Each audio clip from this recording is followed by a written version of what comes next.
ஓம் சாந்தி.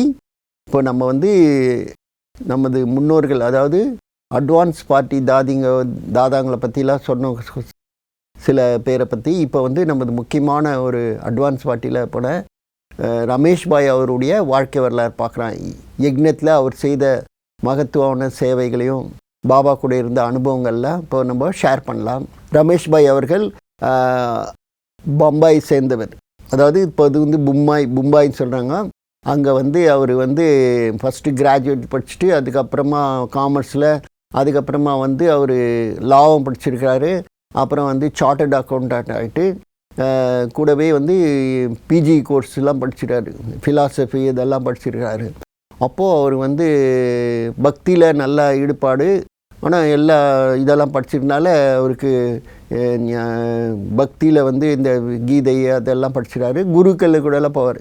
ஏன்னா அவங்க அம்மா வந்து ரொம்ப பக்தி பண்ணியிருக்காங்க. அவங்க குருங்கெல்லாம் போவாங்க, இவரை வந்து கூட போவார். அது மாதிரி அவங்க அம்மாவுக்கு வந்து முதல்ல நாலேஜ் கிடச்சிது. அப்போது பிரம்மா பாபா வந்து மேலே ரொம்ப பாசம் அன்பு வச்சுருந்தாங்க அவங்க. அப்போது ரமேஷ் பாய் வந்து எப்படின்னா, எங்கள் அம்மாவுடைய குரு அப்படின்னு சொல்லி தான் அவர்கிட்ட வந்து அவர் ஒரு தொடர்பு வச்சுருந்தார். அம்மாவுக்கு குருக்காக போக சொல்ல, மீட் பண்ண சொல்ல, இவரும் அம்மாவுடைய குரு அவங்க அப்படின்னு சொல்லி தான் அவர் அப்படியே தொடர்ந்து வர ஆரம்பிக்கிறாரு நாலேஜில். பாபா பாம்பேயில் வர சொல்லலாம். பாபா வந்து அவங்க அம்மா மீட் பண்ண சொல்ல, அப்போ ரமேஷ் பாய் ஒரு வாட்டி நானும் வந்து பார்க்குறேன்னுட்டு சரி வான்னு சொல்ல அவங்க பாம்பேயில் வந்து பாபா வந்து அவர் மீட் பண்ணுறாரு. நல்ல பழக்கமாகிடுச்சு, இன்ட்ரொடியூஸ் பண்ணி வச்சாங்க. அப்போ இவருடைய டேலண்ட்லாம் பாபா புரிஞ்சுட்டு இந்த ஆத்மா மூலிமா இவ்வளோ சேவை நடக்கும். பாபா தான் திருக்காலதர்சி ஆச்சு. அதனால் இவர் அப்படியே இந்த திருமூர்த்தி பிரதர்ஸில் வந்து முதல் ஒரு மூர்த்தியாக வந்து ரமேஷ் பாய் தான் 1955-56 அப்படியே நாலேஜுக்கு வந்துடுறாரு. ஆனால் இவருக்கு வந்து இந்த நாலேஜ் புரிஞ்சதுக்கே கிட்டத்தட்ட 7-8 வருஷம் ஆச்சான். அவ்வளோ கொஸ்டின் கேட்பாரான் பாபாவை. அதுக்கப்புறம் தான் புரிஞ்சுக்கினாரான், ஓஹோ இது வந்து இவர் வந்து அம்மா குருவில் இவர் சாதாரண ஆள் இல்லை, இவர் காடு வந்து இவருக்குள்ளே பிரவேசமாகிறார், இவர் வந்து இந்த உலகத்துலேயே ஒரு முக்கியமான ஒரு व्यक्तिன்னு சொல்லி பாபா வந்து அவர் புரிஞ்சுன்னு அதுக்கப்புறம் பாபா சேவையில் அவர் உடல் பொருள் மன அவையெல்லாம் அவர் வந்து பாம்பேயில் அவருடைய ஆஃபீஸ் இருந்துச்சு. அப்போது பாபா வந்து என்ன செய்தார், அவர் ட்ரஸ்ட் மாதிரி சொல்லி வேர்ல்டு ரெனியூவல் ஸ்பிரிச்சுவல் ட்ரஸ்ட்டில் இவங்க வந்து தாதிங்கெல்லாம் மீட் பண்ணுறாங்க. அப்போது யாரை தலைவராக போடலான்னு சொல்லி ரமேஷ் பாயை போட்டாங்க. ரமேஷ் பாய் ஐயோ என்னால் முடியாது இல்லை, நீ தான் இதுக்கு தகுதி சொல்லி தாதி வந்து இவங்களை வந்து சில மேனேஜிங் ட்ரஸ்டியாக இருந்தார் அந்த இதுக்கு. அதுக்கப்புறமா வந்து இவர் வந்து பாபா வந்து பாம்பேயிலெல்லாம் வர சொல்ல இவர் தான் கார் ஓட்டணும்னு சொல்லி முடிவு பண்ணிடுறார். அப்போது இவர் வந்து என்ன செய்கிறாரு, விஸ்வகிஷோர் தாதா ஒரு வாட்டி பாம்பேயில் வந்து இவர் வீட்டில் வந்து தங்குறாங்க. அப்போது இவர் எப்படி கார் ஓட்டுறாரு டெஸ்ட் பண்ணுறதுக்காக முதல்ல ஒரு இடத்துக்கு போகலான்னு சொல்லி கூப்பிடுவார். ஒரு 5 கிலோமீட்டர் போயிட்டு அந்த இடத்துல போயிட்டு ஒரு ஃபைலை நான் மறந்துட்டேன்னு சொல்லிட்டு திரும்பி வருவார். அப்புறம் மறுநாள் போயிட்டு வேறு யாரையோ பார்க்கணும் போவார். அங்கே போயிட்டு ஐயோ போனேன், அவர் இல்லை, சரி திரும்பி வந்துடுவார். இந்த மாதிரி 3-4 வாட்டி அவர் போவாரா. அப்போது ரமேஷ் பாய் கேட்டார், ஏன் இது மாதிரி பண்ணுறீங்கன்னு. அப்போ தான் அவர் உண்மையை சொல்லுவார், இல்லை இனிமேல் பாபா வந்து பாம்பேயில் வந்தார்னா உங்கள் காரில் தான் உட்காரணும், நீங்கள் தான் கார் ஓட்டணும்னு சொன்னோடனே அவருக்கு குஷியாகிடுச்சு. ஏன்னா நீங்கள் நல்லா ஓட்டுறீங்களா, உங்களை டெஸ்ட் பண்ணேன்னு சொன்னார். அப்போ அவர் புரிஞ்சினார். அதுக்கப்புறம் பாபா வந்து மவுண்ட் அபுலேருந்து வரும்போதெல்லாம் பாம்பேக்கு இவர் தான் வந்து பாபாவுக்கு கூடவே இருப்பார். அப்போது பாம்பேயில் வந்து பாபா வந்து வாட்டர்லூன்னு ஒரு இடத்துல ஒரு ஃப்ளாட்டில் வந்து அவர் கிளாஸில் நடுசில் இவர் போவார், உங்கள் அம்மாலாம் போவாங்க. அதை மாதிரி அப்படியே கனெக்ஷன் நடுசில் இவர் வந்து பாபா வந்து மவுண்ட் அபுவில் இன்வைட் பண்ணுறாரு. மவுண்ட் அபுவில் வர்றாரு. உஷா தீதி வந்து இவருடைய யுகல், அவங்கள பாம்பே தான், குஜராத்தி ஃபேமிலி எல்லாம். இவங்க இந்த யுகலை வந்து இந்தியா முழுதும் அனுப்புவார். இந்த மாதிரி குடும்பத்துலேருந்துனே தூய்மையாக வாழறாங்க. அது வந்து ஃபாரினில் கூட பாபா நிறைய இடத்துக்கு அனுப்பிச்சிடாரு. அவங்க வந்து உஷா பென் வந்து எப்படின்னா ஆர்ட் அண்ட் கல்ச்சரல் விங்கில் நிறைய சேவை பண்ணாங்க. அவங்க வந்து 1983 நம்ம ஃபஸ்ட்டு ஓம் சாந்தி பவன் ஓப்பன் பண்ணி முதல் கான்ஃபரன்ஸ் நடத்துகிறாங்க. அது வந்து 9ஆம் தேதி பிப்ரவரி மாதம் 1983 யூனிவர்சல் பீஸ் கான்ஃபரன்ஸ் UPC. அதில் வந்து சீஃப் கெஸ்ட்டாக ஃபஸ்ட்டு அமெரிக்காலேருந்து, அதாவது ஐநா சபையிலேருந்து டாக்டர் ராபர்ட் முல்லர், அவர் யாருன்னா assistant general secretary of United Nations of organisation, இந்த பெரிய விஐபி நம்ம யக்ஞத்தில் முதல் வந்தது. எல்லாருக்கும் குஷியாச்சு. தாதி தீதி நடுவில் அவர் உட்காந்து, பின்னாடி ஜெகதீஷ் பாய் அவருக்கு இங்கிலீஷில் டிரான்ஸ்லேட் பண்ணுவார், ரமேஷ் பாய் பக்கத்தில் இருப்பார். இந்த மாதிரி அந்த சேவை வந்து ஆரம்பித்தார். அதில் வந்து அந்த கான்ஃபரன்ஸில் பெரிய ஒரு கல்ச்சுரல் ப்ரோக்ராம், ஒரு ட்ராமாவில் பண்ணாங்க. அது வந்து பாம்பேலேருந்து ஒரு கலை நிகழ்ச்சி, ஒரு பெரிய குரூப் ஆக்ஷன் வந்து உஷாபேன் தான் பண்ணாங்க. அவங்களுக்கு ரொம்ப இன்ட்ரெஸ்ட் இதிலெல்லாம். அப்போ ரமேஷ் பாயை ஃபுல் சப்போர்ட் பண்ணார். அதுக்கப்புறமா என்ன ஆச்சுன்னா, அவங்களுடைய ஒரு பெரிய ஆசை என்னென்னா, மதுபனில் ஒரு பெரிய ஸ்டுடியோ பண்ணி அதன் மூலமாக உலகம் முழுதும் பாபாவுடைய செய்தியை பரப்பணும் எல்லா லாங்குவேஜிலும் அப்படின்னு சொல்லி அவங்க கனவு இருந்தது. அதை வந்து இந்த காட்லி ஸ்டுடியோ மூலிமா ரமேஷ் பாய் தான் ஆரம்பித்து இது வந்து சக்ஸஸ்ஃபுல்லாக நடந்திருக்கு. இந்தியா முழுதும் இல்லை, உலகம் முழுதும் இந்த ஹிந்தி தமிழ் எல்லா லாங்குவேஜில் நடக்குது. அதில் மெயினாக வந்து பாபா சொல்கிறார் இல்லையா, நீங்கள் வந்து அதாவது மீடியா மூலிமா நிறைய சேவை நடக்கும்னு சொல்லி அந்த காலம் இப்போ நெருங்கிடுச்சு. அப்புறம் வந்து பாபா வந்து இவருடைய டேலண்ட்லாம் பார்த்துட்டு, நீங்கள் வந்து ஏதாவது புதுமையாக செய்யுங்கன்னு சொல்லிட்டு இவர் என்ன செய்தார், பாபா ஞானத்தை உலகத்துக்கெலாம் எப்படி பரப்புறதுன்னு சொல்லி இவர் பிளான் பண்ணுறாரு. அப்போது தான் படங்கள்லாம் வர ஆரம்பிக்கிறாரு. முதல் ஆத்மானா ஒரு டிரைவரு, சரீரம் வந்து ஒரு காரு, ஆத்மா வேறு சரீரம் வேறு, இந்த மாதிரிலாம் நம்மளுக்கு புரிய வைக்கிறதுக்காக படங்கள்லாம் வச்சு இவர் வரைஞ்சி பாபாவுக்கு அனுப்புவார். பாபா வந்து அதெல்லாம் கரெக்ஷன் பண்ணி அனுப்புவார். அதுக்கப்புறம் படங்கள் நிறைய வருஷத்தில் ஒரு முறை பாபா லெட்டர் எழுதினாராம், இந்த குழந்தை படம் வரையில ரொம்ப பைத்தியமாக இருக்குன்னு சொல்லி ரிப்ளையில். அப்போ அம்மா அதை படிச்சுட்டு பின்னாடி அம்மா ஒரு குறிப்பு எழுதினாங்க, நீ வந்து மனசு உடையாத, நீ பாட்டுன்னு வரைஞ்சிரு, இந்த காரியத்தை செய், நான் உனக்கு சப்போர்ட் பண்ணுறேன்னு. அது பார்த்துட்டு அவருக்கு ரொம்ப குஷியாயிடுச்சு. இவருக்கு மம்மாவும் ரொம்ப பிடிக்கும். மம்மா வந்து அடிக்கடி உடம்பு சரியாத கடைசி நேரத்தில் பாம்பேக்கு போவாங்களே, அப்போ இவர் வீட்டில் தான் மம்மா வந்து கிட்டத்தட்ட 18 மாதம் இருந்தாங்க. 18 மாதம்னா என்ன, அது 1.5 வருஷம். இவருடைய அக்கா வந்து அனிலாபேன் டாக்டர், அவங்க தான் மம்மாவை வந்து ஹாஸ்பிட்டலில் அழைச்சிட்டு போகிறது வர்றது போகிறது நிறைய இவர் கூடவே இருப்பார். அது மாதிரி மம்மா அவங்க வீட்டிலே தங்கினாங்கன்னா ஒரு பெரிய கிரேட் இல்லையா. பாபா அந்த காலத்தில் சொன்னார், இந்த மம்மாவை அனுப்புகிற ட்ரீட்மெண்ட்டுக்கு ஆனால் எங்கே தங்க வைக்கிறது. அப்போ இவங்க அம்மா தான் சொன்னாங்க, ரமேஷ் எங்கள் வீட்டுக்கு தான் இருக்குன்னு சொன்னோடனே பாபா ஓகேன்ட்டார். அதே மாதிரி பாபா வந்து மவுண்ட் அபு வந்து பெரிய ஒரு டூரிஸ்ட் பிளேஸ் இல்லையா, அதனால் இங்கே பெரிய ஒரு மியூசியம் கட்டணுன்னு பாபாவுக்கு ரொம்ப நாள் ஆசை. அது வந்து நிறைவேற்றினதே இவர் தான். அதுக்கு ஒரு இடம் பார்க்குறாரு. அந்த இடம் தான் நக்கி லேக் பக்கத்தில் ஒரு வீடெல்லாம் அக்ரிமெண்ட்லாம் போடுறாரு. அந்த நேரத்தில் தான் கரெக்டாக பாபா வந்து 1969 ஜனவரி 18 பாபா சரீரம் வர்றாரு. அப்போ அந்த ரமேஷ் பாய் அப்போ தான் அகமதாபாத்லேருந்து அந்த அக்ரிமெண்ட்லாம் போடுறதுக்கு வந்துருக்காரு. இந்த மாதிரி பாபா யக்ஞத்தில் அவர் கிரேட் ரோல் ப்ளே பண்ணிக்கிறாரு. அதாவது அவருடைய டேலண்ட் என்னென்னா, இந்த அக்கௌண்ட்ஸில் வந்து எல்லா இந்தியாவில் இருக்கிற எல்லா சென்டர்ஸுக்கும் விசிட் பண்ணுவார். அப்போல்லாம் வந்து கவர்மெண்ட்டுக்கு வந்து நிறைய கேள்வியெலாம் கேட்பாங்களே, இந்த டேக்ஸு அது இது எப்படி பண்ண வருது, இதெல்லாம் சிஸ்டம், அதெல்லாம் இவர் தான் வந்து படித்தவர்ல. அதனால் இருந்து சிஸ்டருங்கெலாம் கைட் பண்ணி எல்லா சென்டருக்கும் அப்போ விசிட் பண்ணுவார். ரமேஷ் பாய் வந்து ஆடிட் பண்ணுறதுக்கு வராரு இந்த சென்டருக்கு. அதுக்கப்புறமா தான் எல்லாருமே வந்து மதுபனுக்கு வாங்க, இங்கே வந்து நம்ம அக்கௌண்ட்ஸ் டிபார்ட்மெண்ட் ஓப்பன் பண்ணி அந்த ஆடிட்டிங் எல்லாம் பண்ண ஆரம்பித்தார். இப்போ வந்து அந்த சிஸ்டம் வந்து வளர்ந்து பெருசாக இப்போ எல்லா சிஸ்டருக்கும் கம்ப்யூட்டரில் எப்படி இது பண்ணோம் எல்லா கலையும் இதுதான் விதையாக இருந்தார் எல்லாமே. ஏதாவது ஒரு மிஸ்டேக் ஆச்சுன்னா இவர், அதாவது லா அண்ட் ஆர்டர், அதாவது லவ் அண்ட் லா ரெண்டும் இருக்கும். அன்பாக சொல்லுவார். சில நேரத்தில் எதாவது சொன்னோன்னா அப்படியே லா பேசுவார். அப்போ எல்லாரும் சொல்லுவாங்க, இந்த ரமேஷ் பாய் கிட்ட போனோன்னா பயமாக இருக்குது, இதை தப்பான திட்டுவார். அப்புறம் அவர் சொல்லுவார், இது வந்து நம்ம நன்மைக்கு தான், ஏன்னா நம்ம யக்ஞத்தினுடைய இது வந்து காப்பாற்றணும்ல கவர்மெண்ட்டுக்கிட்ட, அதனால தான் நான் சொல்கிறேன், இதெல்லாம் கற்றுங்கன்னு சொல்லி அன்பார் சொல்லுவார். அப்போ சிஸ்டருங்களாம் வந்து ரமேஷ் பாய் ரொம்ப ஸ்ட்ரிக்டாக இருந்தாலும் ரொம்ப அன்பாக இருக்கிறாரு, ஏன்னா நம்ம நன்மைக்கு தான் சொல்கிறாருன்னு அப்படி சொல்லுவாங்க. அதுக்கப்புறமா வந்து மம்மா வந்து பாம்பேக்கு வர சொல்ல ஒரு முறை வந்து பாபா வந்து அனுப்புகிறார் மம்மாவை. இந்த மாதிரி விஸ்வ மகாராஜா மகாராணி, அதாவது ஸ்ரீ லக்ஷ்மி நாராயணுடைய படத்தை வரையணும், அது வந்து அவ்வளோ நல்லா இருக்கணும், ஏன்னா அவங்க உலக மகாராஜா மகாராணி இல்லை. அப்போது நளினி தீதி வந்து இதில் இருந்தாங்க, காட் கபூர். அவங்க அப்பா பேர் காக்குபாய். அவரு வந்து ஒரு பெரிய ஆர்டிஸ்ட்டை பிடிச்சி, அவர் பேர் பரமானந்தம். அந்த படம் வரைகிறாங்க. அப்போ அம்மாவே அங்கே 3-4 மாதம் இருந்துக்கிறாங்க. அது எப்படின்னா, ஷீலிந்திரா தாதி, அதாவது நம்ம மண்மணி தீதிலேயே ஓன் சிஸ்டர். அவங்க வந்து இங்கிலீஷ் டீச்சரு. பாபா அவங்கள வந்து எப்போதும் பாம்பே கவர்னர் தமாஷா கூப்பிடுவார். அந்த அளவுக்கு அவங்க நல்லா இங்கிலீஷ் பேசுவாங்க. அப்போது அவங்க டிரான்ஸில் போகிற இது இருந்தது சக்தி. அப்போது அவங்க டிரான்ஸில் போயிட்டு அந்த நாராயணி எவ்வளோ பெரிய மாலை போடணும், லக்ஷ்மி எவ்வளோ பெரிய இருக்கணும், அந்த கிரீடத்தில் எங்கெங்கே முத்து பவளம் வைக்கணும், வைரங்கள் இங்கே வைக்கணும், அந்த ஒட்டியானத்தில் எப்படி இருக்கணும், எல்லாமே டிரான்ஸில் போயிட்டு வந்து அந்த ஆர்டிஸ்ட்டுக்கு புரிய வச்சு அந்த படம் உருவாச்சு.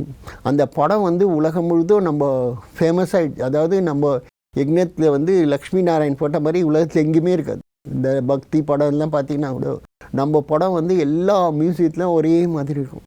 ஏன்னா இது வந்து பாபாவே வர வச்சது. அப்போது பாபா சொன்னார், இது வந்து ரமேஷ் பாய் அவங்கெல்லாம் வந்து அந்த இதுக்கு ரொம்ப கோஆப்ரேஷன் இருந்தாங்க. அப்புறமா பாபா வந்து இவரை வந்து ஃபாரின் டூருக்கு வந்து தாதி கூட முதல்ல அவைத்த பாபா சொல்ல ஃபாரின் டூருக்கு ரமேஷ் பாய் தாதியெல்லாம் போகணுன்னு சொன்னாங்க. அப்போ யார் அனுப்புதுன்னு கேட்டுச்சுன்னா ரமேஷ் பாய் கூட போட்டோன்னு போய் இவர் தாதி கூட எல்லா பிரகாஷ்மணி தாதி வெளிநாட்டு சேவைக்கெல்லாம் இவர் வந்து கூட ஹெல்ப் பண்ணார். அங்கே வந்து சென்டர் வந்து ஓப்பன் பண்ணுன்னா நிறைய ரூல்ஸ் இருக்குது. அதுக்கும் இவர் தான் ஏதாவது ஒரு சென்டரு பில்டிங் வாங்கணும், எல்லாத்துக்கும் லா அண்ட் ஆர்டர்லாம் இருக்குல்ல, அந்த கவர்மெண்ட் இதெல்லாம் ப்ரிப்பேர் பண்ணுறது ரமேஷ் ஓகே பண்ணால் தான் அவங்க வாங்க முடியும். அது மாதிரி ஃபாரின்லேயும் இவர் வந்து அதுக்கேற்ற ஹெல்ப்பெல்லாம் பண்ணி நிறைய ஃபாரின் சர்வீஸும் பண்ணியிருக்கிறாரு. அப்படிப்பட்ட ஒரு மகான் ஆத்மா. அவர் வந்து நம்ம யக்ஞத்தில் வந்து ஒரு பில்லராக இருந்து இந்த ஸ்டுடியோவை ஆரம்பித்து இந்த உலக சேவை பண்ணிகிட்டு இருக்காரு. அப்போ ரமேஷ் பாய் வந்து சென்னைக்கு வந்திருக்கிறாரு, எல்லா ஊருக்கும் போவார். அப்போது ரோசி பேஞ்சி வந்து இவர்கிட்ட உங்கள் அப்பாலாம் நல்ல பழக்கம், ஏன்னா அவங்க அண்ணாலாம் ஃபாரினில் இருந்தாங்களே. அப்போது ரோசி பேஞ்சி ரமேஷ் பாய் தான் முதல் 1986 நம்ம சென்னையில் சாந்தி தாம் ஓப்பன் பண்ண சொல்ல ரமேஷ் பாய் வந்தார். ரோசி பேஞ்சி அண்ணா அண்ணி எல்லாம் வந்தாங்க. தாதி பிரகாஷ்மணி கையால் அந்த சாந்தி தாம், அதாவது தமிழ்நாடு ஹெட் குவார்ட்டர்ஸ் ஓப்பன் பண்ணாங்க. அது மாதிரி ரமேஷ் பாய் வந்து நிறைய சேவைக்கு வந்து கைடன்ஸ் கொடுப்பாரு எல்லா சென்டருக்கும். அதுக்கப்புறமா இவர் வந்து இது மெகா ப்ரோக்ராம் நடக்க சொல்ல தாதிங்க வந்து சப்போர்ட்டாக இருந்தார். அப்போது வந்து ஃபஸ்ட்டு அகமதாபாத்தில் 1,00,000 பேர் வர மாதிரி ஒரு ப்ரோக்ராமு. அதுக்கப்புறம் சென்னையில் மெரினா பீச்சில் 1,00,000க்கு மேலே 3 தாதியும் போவாங்க. அது மாதிரி ப்ரோக்ராமெல்லாம் எல்லா இடத்துலையும் பண்ணுறதுக்கு இவர் வந்து நல்ல கைடன்ஸ்லாம் கொடுத்துருந்தார். அந்த திருமூர்த்தி பிரதர்ஸ் இருக்காங்களே, ரமேஷ் பாய், யார் நிர்வயர் பாய், அப்புறம் பிரிஜ்மோகன் பாய், இவங்க 3 பேரும் இந்த யுனைட்டடாக இருந்து சேவை பண்ண. பாப்தாதா அடிக்கடி வந்து இவங்க வந்து ஸ்டேஜில் கூப்பிடுவார். இவங்க ஒவ்வொருத்தரும் கருத்தும் வந்து ஐடியா கொடுப்பாங்களே. அப்போது பாபா சொல்லுவார், நீங்கள்லாம் வந்து உங்களுடைய பிளான்லாம் பண்ணி ஒன்றா இருந்து யக்ஞத்துலேருந்து தாதிங்களுக்கு நீங்கள் தான் உதவியாக இருக்கணும்னு சொல்லி உங்களை கைட் பண்ணினே இருந்தாங்க. இப்போது ரமேஷ் பாய் வந்து அதில் மூத்த சகோதரராக இருந்துறாருங்க. அவர் வந்து குஜராத்தில் பிறந்தாலும் வந்து அவர் வந்து இன்டர்நேஷ்னல் லெவலில் ரொம்ப ஃபேமஸ் ஆகிட்டார். எந்த ஒரு பெரிய பெரிய விஐபிஸ் பார்க்கணுன்னா பாபா வந்து ரமேஷ் பாய். ஒரு முறை வந்து போப்பாண்டவர் வந்து இருந்தார். அப்போ ரமேஷ் பாய், ஜெகதீஷ் பாய் இவங்கெல்லாம் போய் மீட் பண்ணாங்க. அப்போது இது மாதிரி பெரிய பெரிய விஐபிஸ்லாம் வர சொல்ல இவங்கெல்லாம் வந்து பாபா அனுப்புவார், ஜெகதீஷ் பாய், ரமேஷ் பாய். அப்போ இவங்க ஃபாரின் சர்வீஸில் போகும்போது ரமேஷ் பாயும் ஜெகதீஷ் பாய் லண்டனில் முடிச்சுட்டு அமெரிக்கா போனாங்க. அமெரிக்காவில் அவங்க சேவை பண்ண சொல்ல அங்கெல்லாம் வந்து எப்படின்னா அவங்களே எல்லாம் சமைக்கணும். அப்போது இவர் வந்து என்ன செய்வார், பாட்டு பாடினே அப்படியே ஆள்லாம் பெருக்குவார். அப்போ ஜெகதீஷ் பாய் வந்து பாத்திரம்லாம் தொலைக்குவாராம். 2 பேரும் 2 பேரும் ரொம்ப ஃப்ரெண்டு. அப்படி ஜாலியாக பாட்டு பாடினே எல்லா யக்ஞ சேவை பண்ணாங்களாம். அப்போ ஆதி காலத்தில் அது மாதிரிலாம் சொல்லுவாங்க அவங்க லைஃப் ஹிஸ்ட்ரியில். ரொம்ப வந்து ஆரம்பத்தில் பலவிதமான பிரச்சனைகளை ஃபேஸ் பண்ணிக்கிறாரு. கவர்மெண்ட்டுக்குலேருந்து இது மாதிரி இவங்களுக்கு எதாவது சென்டர் பிரச்சனை இருந்தாலும் ரமேஷ் பாய் தான் முதல்ல போவார். அதுக்கப்புறமா வந்து பாபா வந்து இவரை வந்து இந்த இந்த ஒவ்வொரு துறையினருக்கும் இந்த இப்போ 22 நம்ம விங்ஸ் சர்வீஸில் ஜெகதீஷ் பாய் பிளானில் தான் வந்து ஆரம்பித்தாங்க. அதுக்கு வந்து ரமேஷ் பாயும் வந்து ரொம்ப கூட வந்து ஹெல்ப் பண்ணார். அதில் தான் அந்த லா அண்ட் ஆர்டர் இதில் லாயர்ஸ், அதாவது என்ன சொல்லுவாங்க, வக்கீலுங்க இவங்களெலாம் சேர்ந்து அதில் வந்து இவர் தான் வந்து சேர்பர்சன் இருந்திருக்காரு. அதில் வந்து நிறைய பெரிய பெரிய ஜட்ஜு, சுப்ரீம் கோர்ட் ஜட்ஜு இவங்களெல்லாம் வர வைக்கிட்டு, நம்ம பிரம்மகுமாரிஸ் வந்து ஒரு நல்ல ஆர்கனைசேஷன் உலகம் முழுதுக்கும், அது மெயினாக இந்தியாவில் வந்து அது மாதிரி பரப்புறதுக்கு இவர் தான். அதாவது பாபா சொல்லல, பெரிய பெரிய நீதிபதிகள் மூலமா இந்த பாபாவுடைய ப்ரொடெக்ஷன் நடக்கணும், அவங்க வந்து நாலேஜ், அது மாதிரி நிறைய பேர் வந்து ரமேஷ் பாய் கனெக்ஷனில் வந்து நிறைய க்ளோஸாக இருந்துக்கிறாங்க பாபா யக்னத்தில். பாபா வந்து இவரை வந்து எல்லாம் ஒரு முக்கியமான டிஸ்கஷனாக ரமேஷ் பாய் கூப்பிடுவார். அப்போ பண்ணி இது மாதிரி செய்யலாமான்னு அது மாதிரி இருக்க சொல்ல 1969 பாபாவுக்கு இந்த மாதிரி மவுண்ட் அப் மியூசியம் பண்ணுன்னு சொல்லி அந்த பில்டிங் வந்து நக்கி லேக் பக்கத்தில் இவங்க தான் வந்து வாங்கி எல்லா அக்ரிமெண்ட்லாம் பண்ணுறாரு. அப்போது பாபா வந்து சரீரம் விட்டுறாரு. அப்போது பாபா சரீரம் விட்டோடனே ஃபஸ்ட்டு ஃபோன் வந்து இவருக்கு தான் வருது. தாதி பண்ணுறாங்க. இவர் வந்து உடனே வந்து போகிறாரு. போயிட்டு தாதி என்ன சொன்னாங்க, நாங்களாம் வந்து தாதிங்க, எங்களுக்கு இதை பற்றிலாம் ஒன்றும் தெரியாது, இந்த பொறுப்பு ஃபுல்லாக நீ தான் பார்த்துக்கணுன்னு சொன்னோன்னே அந்த பாடியை எப்படி எடுக்குது, எப்படி பண்ணோம், எப்படி எங்கே பதிக்கணும், எல்லா ப்ரோக்ராமும் ரமேஷ் பாய் தலைமையில் தான் எல்லாம் பண்ணாங்க. இவர் வந்து உடனே அந்த டிஸ்ட்ரிக்ட் கலெக்டர்கிட்ட போயிட்டு, நம்ம இவர் யக்ன பித்தா, அதனால் இவருடைய பாடியை நாங்கள் எங்கள் காம்ப்ளெக்ஸில் இது பண்ணணும்னு சொல்லி எல்லா பர்மிஷன் எல்லாம் வாங்கி, நம்ம அப்போ பாபா வந்து டென்னிஸ் கிரவுண்ட், அது அங்கே தான் 1969 ஜனவரி 18 பாபா சரீரம் வர்றாரு. 1969 ஜனவரி 21 அந்திம் சன்ஸ்காரம் நடக்குது. அந்த இடத்துல தான் பாபாவுடைய அதாவது அஸ்தி வச்சுட்டு ஒரு சின்ன ஒரு சமாதி மாதிரி ஆரம்பத்தில் கட்டினாங்க. அதுக்கப்புறமா டெவலப் பண்ணி இப்போது சாந்தி ஸ்தம். இது பாபா வந்து ஏற்கனவே பிளான் பண்ணிட்டார். அவருக்கு தெரியும் திருக்காலதரிசி இல்லையா. ஆரம்பத்தில் 1956 வந்து இவங்க பாண்டவ் பவன் வாங்குறாங்க. பாண்டவ் பவன் வந்து அந்த காலத்தில் 18,000 ரூபாய்க்கு வாங்கணும், விஸ்வகிஷோர் தாதா பேரில். அப்போது அந்த வித்தை வந்து இது எப்படி 18,000 விற்கலான்னு சொல்லி அவங்க ஃப்ரெண்ட்ஸ்லாம் சொல்லி, அதுக்கப்புறமா ஒரு 3,000 ரூபாய் எக்ஸ்ட்ரா கொடுத்து 21,000 ரூபாய் அந்த இடம் வாங்க. அது வந்து ஒரு குதிரையெல்லாம் கட்டுற இடமா இருந்து 2 டென்னிஸ் கோர்ட் இருந்தது அந்த பாண்டவ் பவனில். ஃபஸ்ட்டு பாபா என்ன செய்து ஒரு டென்னிஸ் கோர்ட்டு இது பண்ணிவிட்டு, அதுதான் வந்து ஹிஸ்ட்ரி ஹாலு, பின்னாடி ரூம்ஸு அதெல்லாம் கட்டினது. இன்னொரு டென்னிஸ் கோர்ட்டு தான் அப்படியே கடைசி வரைக்கும் வச்சுருந்தாங்க. அங்கே தான் பாபா பேட்மிண்டன் ஆடுறது பசங்களோட அப்படின்னு இருந்தாங்க பாண்டவ் பவனில். அது ஏன்னா கடைசியில் அந்த இடம் தான் வந்து சாந்தி ஸ்தம்பத்துக்காக கொடுத்துருந்தார். அந்த சாந்தி ஸ்தம்பம் கட்டுறதுக்கு பாபா சரீரம் விடுறதுக்கு முன்னாடி அதுக்கு பக்கத்தில் இந்த ட்ரைனிங் சென்டர் கட்டின்னு இருந்தாங்க. அது வந்து பாதி கன்ஸ்ட்ரக்ஷனில் சொல்லி தான் பாபா வந்து சரீரம் விட்டுறாரு. அப்போது ரமேஷ் பாய் தான் கிட்டேருந்து அந்த ப்ரோக்ராம் எல்லாம் தாதிங்களுக்கு ரொம்ப சப்போர்ட்டாக இருந்து எல்லாம் ஸ்மூத்தாக எல்லா காரியம் சொன்னார். எல்லா இந்தியாவிலேருந்து எல்லா முக்கியமான பிரதர்ஸ் சிஸ்டர்ஸ்லாம் கிட்டத்தட்ட 1000 பேர் வந்துட்டாங்க அந்த டெத்துக்கு. அவ்வளோ குளிர்லேயும் இடம் இல்லை, அப்படியே சமாளித்து அந்த காரியத்தெல்லாம் முடித்தார் அவர்.